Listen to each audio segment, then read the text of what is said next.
in our episode 0, I think it's very pertinent to discuss what exactly is a zombie, what constitutes a zombie, what counts as a zombie. You know, I feel like that's very important so that you guys listening exactly know, well, why don't you talk about this movie? It's like, well, that's not technically zombies, okay? It's not a zombie. So, let's start off with you. Okay. I have my mouse on you. Let me get my mouse off of you. Yeah, don't put your mouse on. So let's start with you. What do you think constitutes a zombie, or what do you think, like, what's some, like, main things that need to happen in order, like, this is what actually zombie is?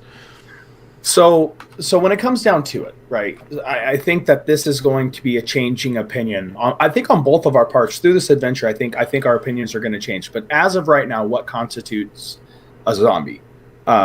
Flesh eater, number one. Okay. It's got to be a flesh eater. The whole brain concept, I'm not really like, oh, they want brains because they don't have a brain. Like, yeah, okay.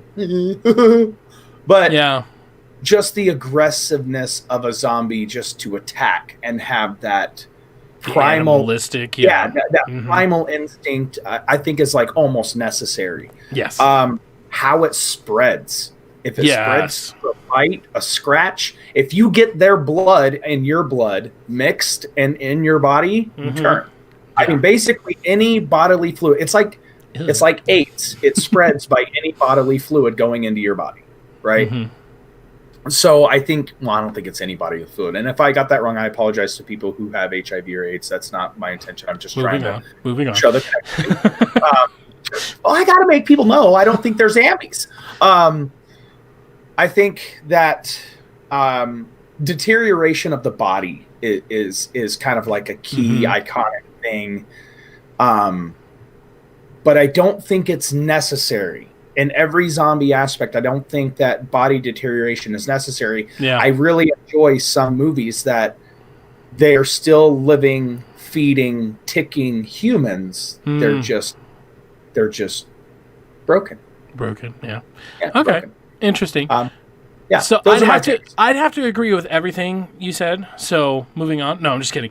Great. Oh, first episode out of the way. There you go. Yeah, right. No, to elaborate more on the whole brains thing, I've never really understood that because how do you kill a zombie? You gotta shoot him in the head. You gotta shoot in the head. So, but then how do you turn somebody into a zombie? How does it start too? Like that's a big thing. If we're going by the brains aspect, right? They try to eat your brains. So what are you shooting if they've already had their brains eaten out? What are you shooting? Yeah. Oh, loophole. I see what you mean. Right. I guess I never looked at it in that perspective, but yeah, I mean, yeah, maybe that's like a subconscious thing of why I never really believed in it. Right. For me, that's the main reason. It's just like, well, if they don't have a brain because it was eaten, then how? Unless you get bit, but you somehow get away, and that's what turns you into a zombie, and then as a zombie, you want brains. So if you eat a person's brain, do they not turn into a zombie? That's why, like, that particular zombie, quote-unquote zombie, is very convoluted, because, like, it doesn't make sense. Whereas, like you were saying, it's an infection. I get bit, so then I get a flu, I start, like, getting really hot, it spreads throughout my body, and eventually I just keel over, That makes sense because, like, that's scientifical. But brains, like, that's more mystical, Yeah. I also think that the concept of zombies that can talk, I do like that aspect because, like, who's to say that a zombie doesn't have memory bank? Right. Who's to say that their brains can't still function in that? Because again, we have to kill the brain. True. I mean, we have to shut the brain down. And to add on to your, like, eating of the brains thing, never put it into perspective. How come when a body deteriorates, the brain doesn't deteriorate? Yeah. I'm wondering if we're talking about, like, zombies as if they're real, I'm wondering if, like, the reason is because the brain is kind of the only thing that's stimulated. Sure, their muscles and stuff are stimulated because they have to walk around, but really the only thing that's getting stimulated is their brain, and that's the thing that makes them come back to life, and therefore you're able to kill it.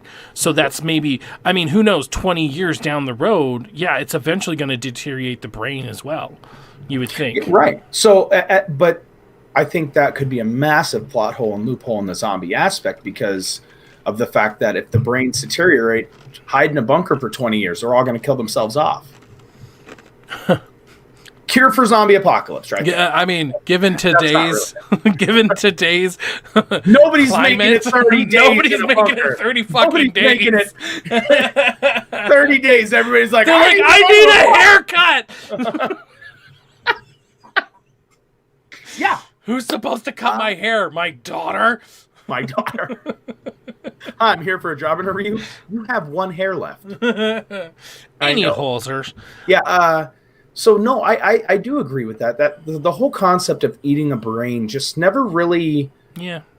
Now, to kill a zombie by decapitation, severing the spine, removing the brain, like that makes sense because that's your motor function. That's, you know, it's like, oh, hit a vampire in the heart, shoot a zombie in the brain. Yeah, definitely. There's a huge argument that a vampire is a zombie and a zombie is a vampire. No. Definitely not. Yeah, a vampire is undead. Yeah. Yeah. Yeah. Yeah. So I would say it's like spiders, okay? There's many kind of types of spiders. Yes. So spiders is to undead as zombies is unto undead, and vampires is unto undead. But you could have a tarantula, you can have a daddy longlegs. Yeah. They're both spiders, but they're undead. Yeah, right. So that's the way I look at it, because you can have many, just like a voodoo zombie. A voodoo zombie isn't really a zombie because there was no infection, there was no bite. Instead, they reanimated a corpse, and they're, playing with it like a little, puppet, basically. Yeah. Yeah, they do. So to me, voodoo zombies aren't really zombies. They're just these reanimated corpses. Necromanced corpse. They didn't come back through animation of a bacteria or virus or contagion. Right. They were brought back from the dead. However, for argument's sake, to play devil's advocate on this one, right? The concept of a reanimated corpse through voodoo, yes, it's by a different measure. It's more of like a witchcraft thing. But as long as the zombies are aggressive, bloodthirsty, and the contagion can still spread, yes, if it's still spreadable, that would make the voodoo zombie a zombie. Yeah, not necessarily. So just for argument's sake, we are going to look at that perspective when going into our movies, comics, stuff like that. We're going to take everything into account. And I really think that this is a very influenced show by you, the fans. If we're not covering a zombie movie, or we haven't mentioned a zombie comic or anything to do with zombies, if we haven't touched on it and you know of something we don't know, like we need to watch it, we need to read it, we need to listen to this story, send it to us. We will review everything you send us because we want to give you guys the best detailed information on what we feel a zombie is and, well, how to survive the zombie apocalypse. So two things we definitely agree on. Yeah. Or I think we can definitely agree on. Number one, it's infectious. Oh, 100% contagious. So that's one of the key things. So when we're looking at any kind of zombie apocalypse, that's the first thing we're going to look at. Well, is it infectious? Can I pass it on to somebody? Number two, I feel like part of what makes a zombie is the fact that the person dies. They are no longer themselves. Where a vampire, for a good example, the person gets bit, they are still technically themselves, right? But they just like blood a lot. Yeah, they can get a job. Yeah. Now there is theory that when a vampire or a human gets bit by a vampire, that they do die. They do die. So, like Interview with the Vampire, right? Honestly, one of my favorite movies of all time. He gets bit and he does die, but then he wakes up anew.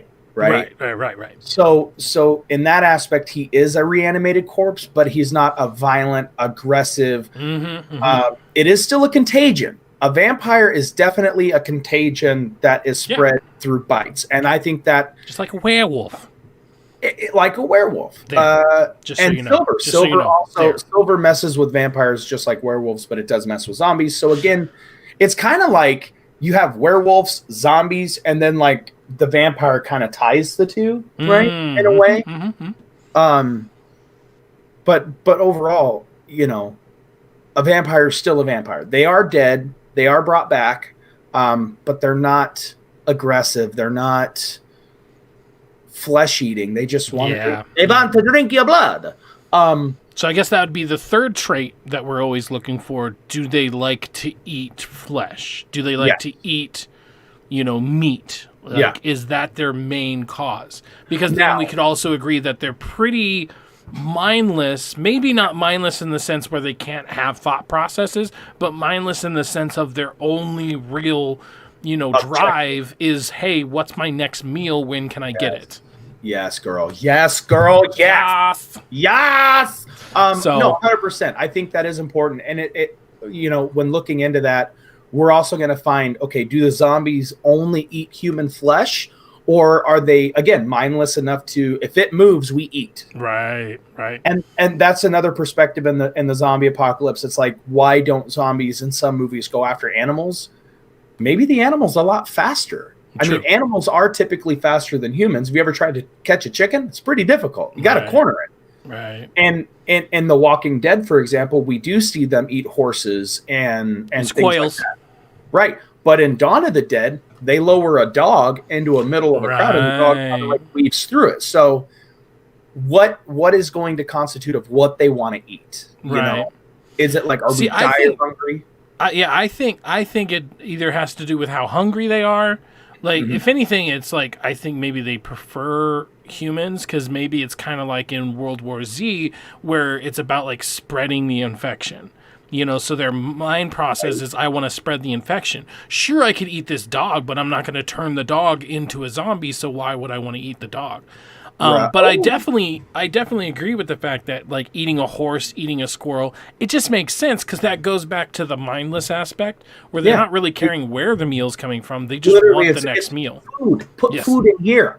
Food That's here. all they want. Yes, food. Definitely. So with that perspective, then as you're coming out of that realm and those types of zombies, you're going to hit the spectrum of I Am Legend. Like zombies, right? Because you have World War Z, which is mass horde, high functioning. Now you have I Am Legend zombies, where they can't go out in the sun because it hurts them, but they're violent and they're aggressive, and the contagion does spread. It is a spreadable contagion. I think the I Am Legend / Omega Man vampires are the closest thing to zombies. You would classify them as a vampire. Technically, that is what they are. If you go through it, well, I mean, if you look through even just what they describe them like. Okay, the very original their very original. Is it I Am Legend? Let me look real fast. I think it's Omega Man. The Last Man on Earth. So the Last Man on Earth, 1964. The very first scene, which I Am Legend and Omega Man are basically remakes or adaptations, rather, of The Last Man on Earth. As adaptations, yeah. Yes, adaptations. But the very first scene of the 1964 Last Man on Earth is of him making steaks. So, going by that logic, they're vampires. But if you go to Will Smith's, like, I Am Legend, I don't know if they ever technically call them vampires. No. So if you're only going by their behavior, I could agree. I could see what you mean by, they must be zombies. But it's that sunlight aspect that I think. Yeah. But who's to say a zombie can't be, afraid of the sun or get hurt by the sun? It really depends on how they got infected, what that infection does to their body, and everything. One thing with the I Am Legend zombie vampires is they can die through body shots. You don't have to hit them in the head. True. I mean, is that important? Because, like, that's another distinction. Like, does it matter whether or not you can kill him with a shot to the face or a shot with a chest? Well, and that kind of rounds us back to the beginning of this episode where I said, I do stand behind the, flesh rotting zombies, but I also really enjoy the fact that they are still livable, ticking beings with blood. Because when you think about it, they're eating blood, they're drinking blood, they're getting fuel. With a zombie, when they lose all their blood, you dehydrate. You've got no fluids to lubricate your muscles and stuff like that. So like you see like rotting zombies go from like in the very beginning stages like super fast, wah, and then over the years it's it's very slow. So I like the concept that it not only can keep the being alive, it can keep the being heart pumping, blood flowing, movable. But I think it opens up the door to evolution, zombie evolution. Evolution, baby. Right? Yeah, okay, so like I can kind of see that shift in the zombie mode. So, I mean, that is certainly what we think about zombies, what we think constitutes zombies. So the type of movies, video games, and so forth, that can be what you can expect us to cover. Like Kevin said, if you'd like us to cover something, you would like us to, do anything, let us know. We'll look at it, and then maybe we'll have a discussion on whether or not this constitutes as a zombie movie and or film, whatever you send us.